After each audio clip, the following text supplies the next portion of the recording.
El precio de la inmortalidad.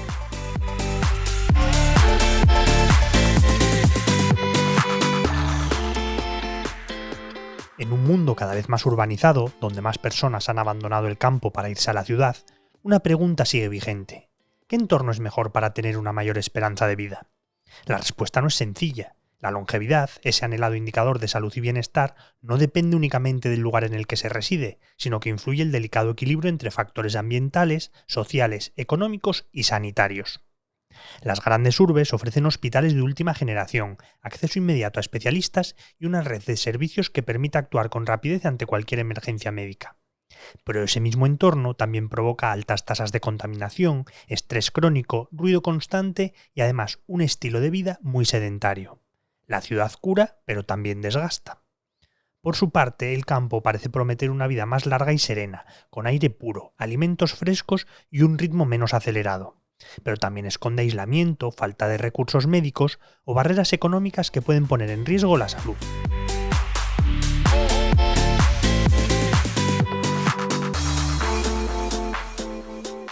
Hola, soy Javier Calvo y esto es El precio de la inmortalidad, el podcast del Economista.es en el que tratamos de resolver quién gana en esta batalla por los años de vida, si la ciudad con sus recursos y su estrés o el campo y su calma.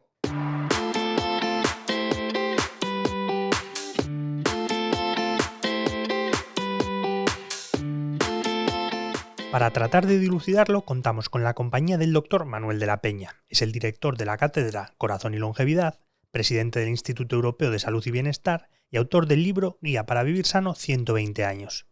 Bienvenido. Muchas gracias, Javi, por invitarme a ti, al Economista, y estoy encantado de poder contestarte todas tus preguntas. Hoy queremos hablar de las diferencias entre ser longevo en el mundo rural o en el mundo urbano. Y quería empezar por preguntarte por qué diferencias hay en la esperanza de vida entre el campo y la ciudad. ¿Dónde se puede vivir más años? Vamos a ver, ¿por qué el campo tiene unas ventajas sobre la ciudad? Por una razón muy sencilla, porque las personas que trabajan en el campo, el propio trabajo agrario genera ejercicio físico, y el ejercicio físico es una de las partes más importantes de la longevidad. O sea, la longevidad está vinculada el 75% al ejercicio físico y a la dieta. En esos trabajos rurales, el propio ejercicio físico, al cultivar tu huerto, al plantar tus propias hortalizas, tus propias legumbres, ya te hace hacer ejercicio físico. Entonces, es muy importante ese trabajo de cuidar tu huerto o ese trabajo agrario, y es muy importante que ese trabajo agrario lleva como consecuencia que vas a consumir lo que tú mismo produces. Y es un consumo de productos frescos, productos orgánicos, productos naturales. Ahí no existen los ultraprocesados en ese campo. Y lo he comprobado, fíjate, concretamente en Celanova, que es un municipio de Orense, donde si bien en Orense el número de centenarios está en torno a la tasa de centenarios está en 75 por 100.000 habitantes, que es de las más altas del mundo, en Celanova se dispara más o menos en torno a 260 y una tasa de 270 por 100.000 habitantes. Quiere decir que la tasa de longevidad hoy en ese pueblo de Orense, en Celanova, es tal vez la más alta del mundo. O sea, exponencialmente la longevidad en Celanova, por esos hábitos del trabajo agrario, del consumo de los propios productos que producen en su huerta, ha disparado su longevidad y ha disparado exponencialmente el número de centenarios. Fíjate si es importante la diferencia del entorno rural con el entorno urbano, donde en el entorno urbano lo que hacemos es comida rápida, ultraprocesados, estrés sin límites, fumando a tope, tomándonos copas todos los días. Esa es la única y gran diferencia. ¿Influye en el entorno rural el hecho de estar en un espacio más sano, más natural, o es más importante esos hábitos que comentas? Yo creo que influye también la calidad del aire. Respiras aire puro, no respires un aire contaminado, vives una vida con tranquilidad y serenidad, sin prisas, sin estar con la presión del estrés, y eso influye muchísimo porque adoptas una vida más serena, más tranquila, y que eso evidentemente no hace lo que ocurre en las grandes ciudades, donde la falta de tiempo, las prisas para aparcar, las prisas para llegar, lo que están provocando es descargas de adrenalina que son catecolaminas, que lo único que hacen esos picos de adrenalina es aumentar la frecuencia cardíaca, aumentar la tensión arterial, aumentar el cortisol, y todo ello lógicamente produce un trabajo excesivo para el corazón y un mayor riesgo de infarto y de ictus. Esa es la gran diferencia entre las prisas o la tranquilidad y la serenidad. Pero a cambio, en las zonas urbanas tenemos más cercanía pues, con la atención médica, hospitales. ¿Eso qué papel juega? Es una cosa muy importante lo que me preguntas, porque uno de los grandes ingredientes de la longevidad, y que precisamente está posicionando a España en el podio mundial de la longevidad, es tener hospitales buenos y un sistema de salud robusto. España tiene el sistema de salud robusto mejor del mundo y tiene la mejor seguridad social del mundo. Por tanto, vivir cerca de un hospital, gran hospital, que te dé servicio y que solucione patologías que se puedan presentar, es decisivo en tu longevidad. También hay un factor muy importante, tanto rural como urbano, que también estoy constatando. Tener oficina de farmacia en esa población es muy determinante, porque los medicamentos que tenemos que tomar día a día cualquier consumidor son decisivos también en tu longevidad. Y ese papel que están haciendo las oficinas de farmacia sí he podido constatar en estos últimos meses que es determinante en la longevidad. ¿Y hay enfermedades más propias de cada una de las regiones urbanas o rurales? Sí, la enfermedad más importante que hay ahora es los ictus y los infartus, vinculados precisamente a un estrés fuera de control, a un estrés emocional y a una presión y una carga mental que, como te decía antes, nuestra mente no es capaz de soportar. Por tanto, hay que saber combatir esa carga mental y esa presión. Y para mí, el mejor antídoto para combatir esa carga mental es la música, porque la música te relaja a nivel mental, te relaja el corazón, relaja la frecuencia cardíaca, relaja la tensión, y yo creo que el mejor antídoto en estas situaciones es la música. ¿Y la soledad dónde es más presente? La soledad, hay dos tipos de soledad: la deseada, cuando tú quieres quedarte en tu casa y no ver a nadie, y la no deseada, que es la que está de moda. Pero la no deseada está más de moda en el adulto joven que en los supercentenarios, porque yo de momento los supercentenarios que estoy conociendo siempre tienen a la nieta, a la bisnieta, a la hija, siempre están con compañía, porque para una bisnieta tener a una abuela de 110 años, la cuidan, la van a ver. No encontré ese problema de soledad. Sin embargo, todas las nietas de los supercentenarios me dicen lo mismo. ¿Y a mí quién me va a cuidar? ¿Y yo con quién voy a estar? Me he casado 2 veces, no quiero tener pareja, estoy harta. Es decir, la soledad no deseada es el primer problema de los adultos jóvenes. Y es un problema que solo se va a combatir hoy, en el presente y en el futuro, con humanoides. De hecho, ya hay un experimento piloto en la Comunidad de Madrid donde le han puesto un humanoide, un robot, a una persona de 62 años que tenía patologías asociadas a su soledad no deseada.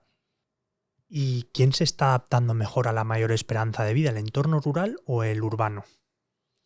Yo creo que se adapta mejor el entorno rural, porque el gran enemigo de la vida moderna es la falta de ejercicio físico, la tendencia a quedarse en el sofá de tu casa cambiando con el mando a distancia los distintos canales de la televisión y sustituyéndolos por el ejercicio físico, utilizando tu ordenador y tu tabla para hacer labores informáticas sedentarias y para consumir todo tipo de ultraprocesados y bebidas azucaradas.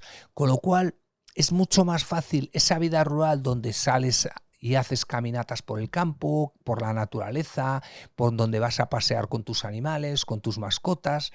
En cambio, en la ciudad, o eres capaz de adoptar para mí la palabra mágica, y te la digo con mayúsculas, tener disciplina, que es muy difícil la palabra disciplina.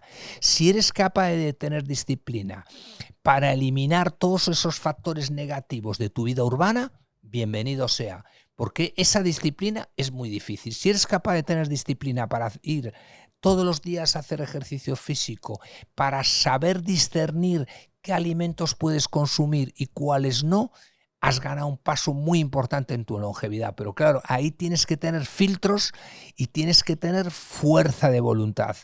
Y tener fuerza de voluntad es algo, Javier, muy difícil.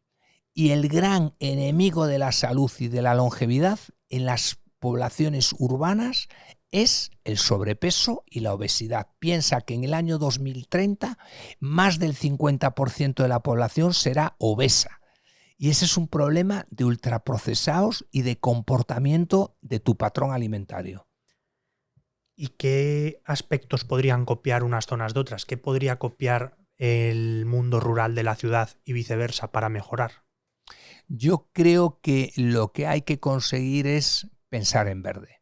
Y pensar en verde es tener zonas verdes, espacios verdes, caminatas por la naturaleza para respirar aire puro, que es fundamental. Yo siempre digo aquí en Madrid que el mejor regalo que le puedes hacer a un amigo es llevarlo a la Bola del Mundo. No sé si la conoces, pero subir a la Bola del Mundo, que es una subidita que a mí me apasiona de 2 o 3 o 4 horas, dependiendo de la velocidad que vayas, y bajarla, eso es calidad de vida. Con lo cual se puede compaginar, o sea, tú puedes hacer una vida un poco apuradilla en tu ciudad, pero después saber que un sábado te vas a la Bola del Mundo, te vas al campo, haces ejercicio en la naturaleza, caminas, paseas, desconectas, te olvidas del mundanal ruido y empiezas a hacer un contacto con la naturaleza. Para mí el contacto con la naturaleza, pensar en verde, es decir, consumir proteínas vegetales más que animales y pensar en esa conexión con la naturaleza, en esa conexión social con tus amigos en zonas verdes, es decisivo. Pues le damos muchas gracias al doctor por ayudarnos de nuevo a descubrir cuáles son las claves de la longevidad. Muchísimas gracias, Javi, por invitarme al Economista y aquí estoy encantado. Un abrazo.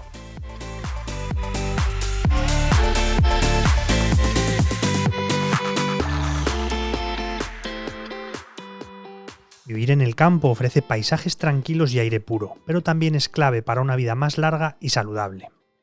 Alejarse del bullicio de la ciudad reduce el estrés y favorece un estilo de vida más activo. Nos lo explica nuestro compañero Raúl González. Cuando hablamos de salud y longevidad, muchas veces pensamos en genética, en medicina, en dieta, pero muy pocas veces nos detenemos a pensar en el lugar donde vivimos. Y lo cierto es que hay diferencias muy marcadas entre el mundo rural y el urbano, que afectan directamente a nuestros hábitos diarios y, por tanto, a nuestra edad, tanto a corto como a largo plazo. Por ejemplo, en las zonas rurales es más común mantener una vida activa de manera natural. Trabajos al aire libre, caminatas diarias, contacto directo con la naturaleza. No hace falta ir al gimnasio cuando tu día a día ya implica movimiento. Además, el acceso a alimentos más frescos, menos procesados y muchas veces cultivados localmente también marca la diferencia. En contraste, la vida en la ciudad tiende a ser más sedentaria. Pasamos horas frente a una pantalla, usamos transporte público o coche incluso para trayectos cortos, y muchas veces la comida rápida o industrializada se convierte en una salida práctica, aunque no siempre saludable. Pero no todo es blanco o negro. En la ciudad también se accede con mayor facilidad a servicios médicos, centros deportivos, psicólogos y otras herramientas de salud preventiva. Sin embargo, la contaminación, el estrés crónico y la falta de descanso real también pesan mucho y pueden reducir la calidad de vida. Entonces, ¿cómo afecta esto a la longevidad? A corto plazo, los hábitos poco saludables de la vida urbana pueden aumentar el riesgo de enfermedades cardiovasculares, diabetes tipo 2 o ansiedad. Y a largo plazo, estos factores influyen en la esperanza de vida. No es casualidad que algunas de las regiones con mayor longevidad están en zonas rurales, como las famosas zonas azules. Pensemos en Okinawa en Japón o en Cerdeña, Italia. Pero ojo, no se trata de idealizar el campo ni demonizar la ciudad. La clave está en cómo adaptamos nuestros hábitos al entorno en que vivimos. Si vives en una ciudad, puedes buscar espacios verdes, hacer pausas activas, comer más natural. Y si estás en un entorno rural, no olvides cuidar también la salud mental y el acceso a controles médicos. En definitiva, el lugar importa, sí, pero más importante aún es cómo vivimos en ese lugar. Y ahí está el verdadero poder de elección para cuidar nuestra salud y prolongar nuestra vida con calidad.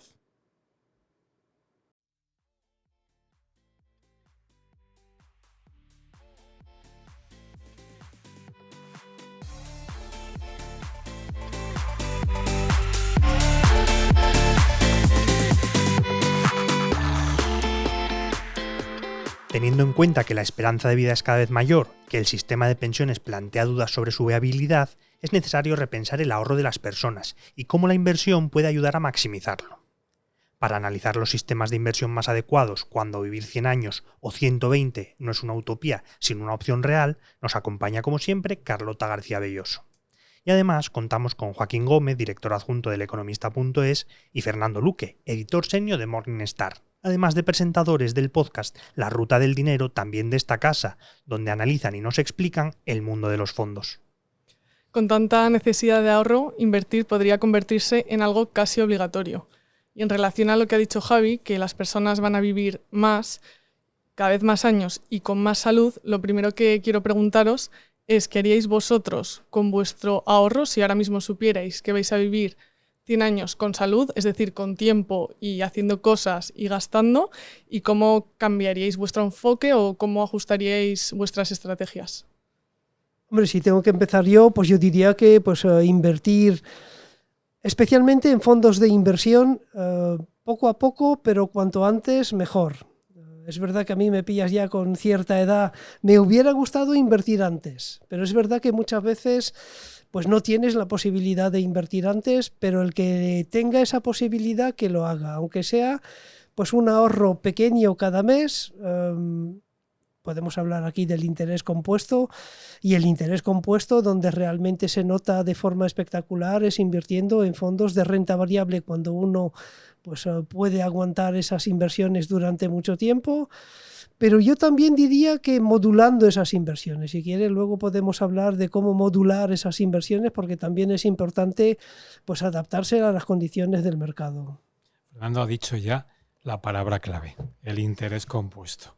Y además permíteme, Carlota, que lo que quiero hacer en este podcast es, vamos a destrozar todos esos cerditos de barro, de poner dinero debajo del colchón, meter dinero en las cajas de galletas danesas, en cuentas a la vista, en depósitos. Por favor, vamos a cargarnos todo este tipo de simbologías que lo que hacen es únicamente destrozar el ahorro. Y yo, para empezar y además y abrir un poco, hago un ejercicio que además lo he escrito alguna vez en el periódico y que creo que es muy útil y que además hago con mis sobrinos desde hace muchísimo tiempo. Y es que desde el primer momento pongas mensualmente una cantidad muy pequeñita. Vamos a poner 15 euros mensuales al mes. Evidentemente, a los sobrinos que son pequeños no lo van a poner ellos. Se lo vas poniendo hasta que sean mayores y tengan su primer trabajo. Estamos hablando de 180 euros que tenemos que poner un poco al año los familiares que lo vamos a hacer. Estamos hablando de que es una cantidad que anualizada durante 80 años no son más que 12.600 euros. Pero, ¿y sabéis qué cantidad nos dejaría eso invertido durante 8 décadas? ¿Cuánto, dinos? 336.000 euros. Fruto simplemente de sacarle una rentabilidad tipo medio de mercado, 7% anualizado, durante estas 8 décadas. Si ponemos 20 euros, ¿sabéis qué cantidad nos dejaría? ¿Cuánto? 450.000 euros.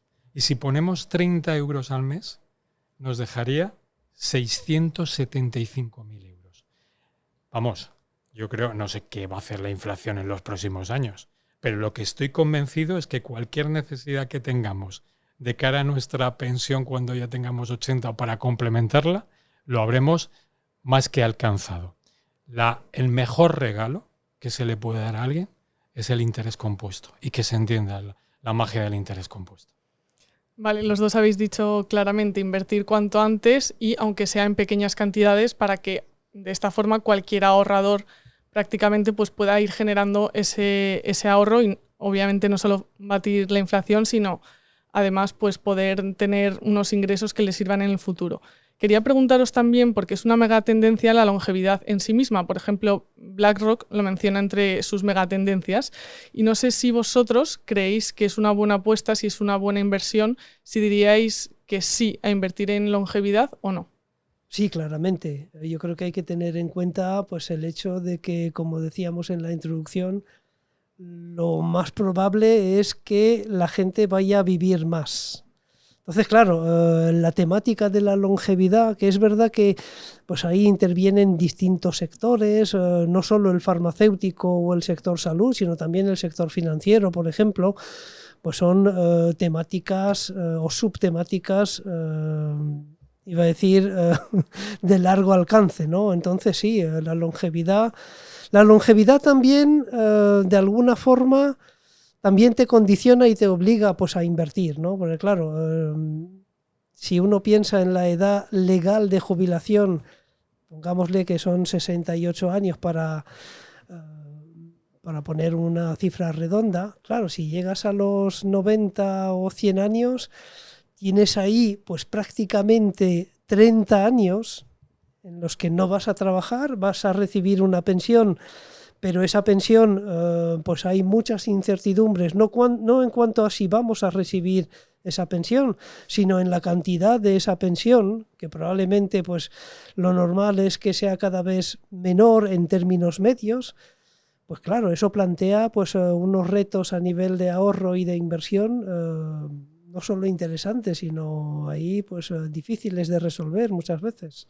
Yo, Carlota, me lo llevo al lado de la inversión, porque además precisamente es una pregunta que me han hecho muchos de los inversores institucionales que se han sentado con nosotros para ver el fondo que asesoramos en El Economista, el 3 Cartera Eco 30, y hablaban precisamente de por qué una de las temáticas más importantes que le dábamos era el de los nutrientes y los componentes relacionados con los nutrientes. Y yo les decía siempre, la población mundial va a crecer y va a tener una longevidad tan grande que una de las ideas de inversión más fuertes que hay o que la que te puedes apalancar es todo lo que es relacionado con el mundo de la nutrición. Entonces, por eso tuvimos el mayor fabricante de potasas del mundo, que es Nutrien. Hemos tenido a Darling Ingredient, que seguimos teniendo en cartera, y hoy, por ejemplo, tenemos una de las compañías que en España la conocemos solamente porque es propietario de Argal, pero que es la cabecera es Smith Food, y es una compañía de Hong Kong, que es WH Group, que es uno de los mayores fabricantes cárnicos de producto.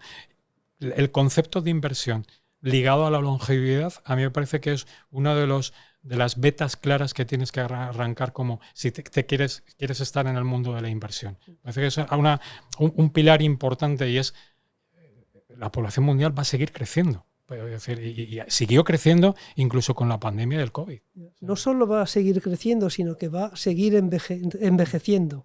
Y como anécdota, hoy en día se venden más pañales para personas mayores que para bebés. Uh-huh.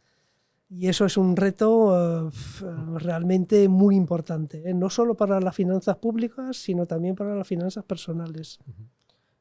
Desde luego es un ejemplo muy gráfico, y también has mencionado compañías concretas, y quiero preguntaros también por eso, si es rentable, o más bien cómo conseguir esa rentabilidad, porque he visto ETFs, algunos ETFs que sí baten al mercado, otros que no lo baten, luego fondos privados o de capital riesgo que también son rentables, o sea, es decir, hay un poco de todo como en todas partes, que es fundamental elegir compañías concretas, diversificar bien la cartera, o cómo buscar esa rentabilidad cuando estamos pensando en esta temática que es la longevidad. Yo diría diversificando. Yo creo que es difícil saber cuáles son los sectores o industrias que más van a crecer en los próximos 10, 15, 20 años, con lo cual si no lo sabes con certeza, o si no tienes, digamos, una fuerte convicción en determinadas compañías o determinados sectores, pues que juegue la diversificación, tanto a nivel regional como a nivel sectorial como a nivel temático, y ahí pues a nivel de producto pues hay, digamos, mucha oferta. Es lo más fácil para el inversor, porque yo entiendo que es fácil decirle al inversor pues que tiene que invertir, y luego te va a preguntar, ya, pero ¿dónde? ¿Qué hago? ¿Qué producto elijo? ¿Qué es mejor? ¿Estados Unidos o Europa? Que se olvide de todas esas preguntas y que diversifique. Que sea el mercado el que dicte sentencia en cuanto a si la renta variable americana va a ser más rentable que la europea, pero por lo menos tener pues cada uno de esas piezas del Lego en el fondo o en el ETF que uno elija. Y sobre todo cuando estamos pensando en 8, 7 décadas por delante, que nos olvidemos absolutamente de que la renta variable es un peligro. Es decir, la renta variable siempre va a ser el producto que nos va a conducir y nos va a llevar a conseguir estos objetivos. El otro día tenemos en un evento aquí en El Economista al presidente de Renta 4, Juan Carlos Ureta, que lo que venía a decir es que el problema es que le hemos puesto una calificación de riesgo a la renta variable que es absolutamente incomprensible y lógica si estamos pensando en el largo plazo. La renta variable en los mercados americanos somos perfectamente conocedores que han generado anualmente un 9%. Los mercados, cualquiera que cojamos en las últimas décadas, te generan un 8% de rentabilidad. Yo digo, y además lo sostengo, y los que estáis aquí en El Economista estáis cansados de escuchármelo, que invertir es tatuarse que tienes que conseguir un 7% de rentabilidad anualizado. Para mí un 7%, que en nuestro cuaderno de bitácora de la ruta de inversión también está puesto, es como un mínimo. Es decir, o sea, evidentemente habrá años buenos, habrá malos que te detraerán mucha rentabilidad, pero cuando estamos hablando de ciclos tan largos, conseguir ese 7, 8, 9% es sencillísimo. Y la magia del interés compuesta es esa. Un 7% te permite duplicar cada década. Lo que hoy es 1, en una década será 2. En 2 décadas será 4 y en 3 décadas será 8. Y en 4, 16. Y es una matemática que hasta un niño muy pequeño entendería y curiosamente a los inversores nos cuesta muchísimo. Conclusión, iré abriéndoles una cuenta a mis hijos que no los tengo para que saquen esas rentabilidades. ¿Creéis que los grandes fondos se están posicionando bien en esta temática? A ver, yo creo que sí, yo creo que a nivel de gestoras el horizonte siempre es de largo plazo, ¿no? Aunque puede haber, digamos, algunas operaciones más de corto, pero el fondo de inversión es básicamente un producto con un horizonte de largo plazo. A ver, es difícil poner un plazo exacto en cómo ven los gestores las compañías, pero evidentemente cuando un gestor invierte en una compañía es porque ve, digamos, crecimiento y valor a largo plazo. Entonces sí, claramente sí. Vale, perdón, antes de que contestes, también un tema que habéis hablado, es verdad que este sector en concreto es muy, muy de largo plazo, porque primero estos avances tardan muchísimo tiempo en desarrollarse, hay que investigar un montón, dedicarle muchísimos recursos, o sea que también aquí el largo plazo es fundamental, porque las propias compañías tienen que tener ese horizonte de largo plazo para ser rentables, no van a ser rentables de hoy para mañana. Sí, claro, es evidente, sí. Pero no solo los que tienen esa temática de la longevidad en su objetivo de inversión. Yo diría que la inmensa mayoría de fondos de inversión y de gestores tienen una visión de largo plazo. No todos, evidentemente, pero la gran mayoría sí, quieren valor a largo plazo. Y si invierten en una compañía es porque ven precisamente ese valor y ese crecimiento a largo plazo. Yo fíjate, además lo que pienso es que endémicamente que los gestores el concepto de largo plazo lo tienen ya imbuido, pero tienen que responder a una necesidad que es la liquidez del producto. Y pongo la comparativa un poco de lo que sería la diferencia entre el fondo de inversión, que tiene que estar sujeto a suscripciones y reembolsos, a que si estamos pensando en un horizonte tan largo, lo ideal sería el capital riesgo. ¿Por qué el capital riesgo genera más rentabilidad que los fondos de inversión? Porque invierte en productos que no son líquidos, lo cual ya te genera una rentabilidad mucho más grande y adicional, y que encima no están sujetos a mercados ni responden a esas necesidades de liquidez. Si estamos invirtiendo a largo plazo, seguramente las rentabilidades de todos los gestores que están jugando en un mercado abierto también se podrían acercar al capital riesgo y seguramente además sin la detracción a lo mejor de ese comienzo de la curva J de pérdidas o imitando esa curva J. Sí, a ver, la gran diferencia también con el capital riesgo es que muchas veces el capital riesgo iba a decir tiene o no tiene el condicionante de la disponibilidad inmediata del producto. Es Porque decir, estamos invirtiendo claro, 80 años. Efectivamente. Y luego esa es una de digamos, de los defectos del inversor, ¿no? Comparado con la visión del gestor, que puede ser de largo, de muy largo plazo. Generalmente el propio inversor tiene pues un horizonte de inversión bastante más corto que el propio producto. Es decir, el hecho de saltar de un producto a otro porque uno tiene más rentabilidad es un defecto que tiene el inversor particular y que muestra ahí la diferencia muchas veces de objetivo de inversión en cuanto al plazo de inversión entre su propia inversión y el producto en el que invierte. Me ha venido a la cabeza una anécdota que me contaban en banca privada hace poco tiempo. 2 hermanos pescaderos en un pueblo de Burgos. No voy a decir el pueblo porque entonces ya casi estoy diciendo que con la pescadería mejor que tenían en la zona. Los 2 hermanos trabajando toda la vida, haciendo un patrimonio importante, trabajando muchísimo, pero haciendo un patrimonio importante. Uno acaba con una cantidad muy correcta a lo largo de su vida y logra unos ahorros de 3 millones. El otro, inversor durante décadas, alcanza con un patrimonio, además una posición muy importante en Iberdrola, de 30 millones de euros. Los 2 habían generado el mismo ahorro prácticamente, habían hecho los mismos ingresos.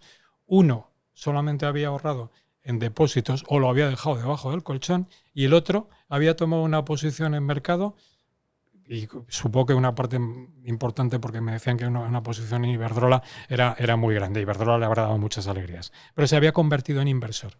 El otro se había hecho no rico, ¿sabes? Es decir, estamos hablando ya de un patrimonio altísimo y lo había hecho invirtiendo. Tengo otra anécdota que va en el mismo sentido, que es una anécdota real. No sé de qué broker viene, no recuerdo exactamente el nombre del broker, pero ese broker quiso analizar cuáles eran las cuentas más rentables que tenía bajo supervisión. Y claro, había cuentas que daban rentabilidades muy altas y investigando un poco se dieron cuenta que la mayoría de las cuentas más rentables pertenecían a personas que ya habían muerto. O sea, personas que no habían reclamado, que no habían movido la cartera, que habían dejado el dinero ahí, no lo habían reclamado y claro, ese dinero pues había generado rentabilidad y eran de las cuentas más rentables. O sea que hay que ser constante también, otra conclusión. Y ya por último os quería preguntar cómo veis posicionadas a las farmacéuticas en este sector, porque al final toda la medicina actual, gran parte de la medicina actual y de los tratamientos es biotecnología y no sé si también todo lo que están investigando, desarrollando ahora, el día de mañana se convertirá en un producto totalmente distinto y muy rentable y sobre todo también son empresas que tienen tantos recursos que pueden llegar a ser quizás las que el día de mañana nos sorprendan con nuevos tratamientos y avances que ahora no imaginamos. Sí, claramente, el sector salud es el sector que está ahí al centro de esta temática de longevidad, pero decía al principio que no es el único sector, ¿no? El sector de seguros, por ejemplo, es también un sector muy sensible a la longevidad, pero claramente el sector salud y en particular el sector de biotecnología es ahí donde quizás obtengamos, quizás digamos, las compañías digamos más cerca a lo que es la temática de la longevidad, ¿no? Yo creo que es difícil anticipar cuáles son o cuáles pueden ser esos productos, si esos productos van a ser rentables o no. Es un sector muy difícil, ¿no?, de analizar porque no sabes si el producto que tú lanzas al mercado pues va a tener la aprobación del regulador o no. Pero claro, son también compañías que tienen, digamos, una gama de producto, un pipeline ya desarrollado y que pueden, en base a los flujos de caja que generan esos medicamentos que ya han sido probados, pues poder investigar y dedicar grandes sumas a investigación y desarrollo. Entonces sí, es el centro de la longevidad. Ahí separaría para 2 perfiles de inversor. En el caso de las farmacéuticas convencionales, los grandes monstruos, me lo quedaría para los inversores conservadores, generación de flujo de caja, en algunos casos dividendos bastante apetecibles, pero MOAT, muros de defensa, de seguridad, pero muy poco crecimiento. Y además el peligro de que se te acaben las patentes y tienes un riesgo de renovación importante, pero para perfiles muy conservadores. Y luego sí que me iría para el lado muy agresivo en el caso de las nuevos inventos, las nuevas farmacéuticas, las que están en producto de desarrollo, que ahí te vas a encontrar con muchísimos fracasos, pero seguramente vas a dar con la envidia de que hoy ha alcanzado los 4 billones de capitalización en dólares. Vas a encontrar con esa oportunidad que va seguramente a sufragar todos los errores, pero siempre para un perfil mucho más agresivo. Pues muchas gracias por todo lo que nos habéis contado. Yo creo que es muy útil para quien nos esté escuchando. Sobre todo hay distintas formas de sacar rentabilidad a esta temática y lo que hemos dicho al principio, que es muy importante, sobre todo empezar a invertir para nuestro futuro y para conservar nuestro ahorro e incluso hacerlo crecer, salvo que queráis decir algo más. Muchísimas gracias, Carlota. Bien. Muchas gracias a ambos y nos vemos en el próximo episodio.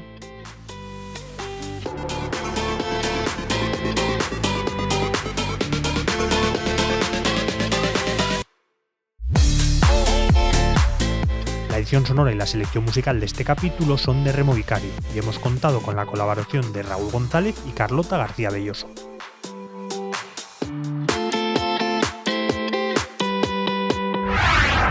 El Economista Podcast.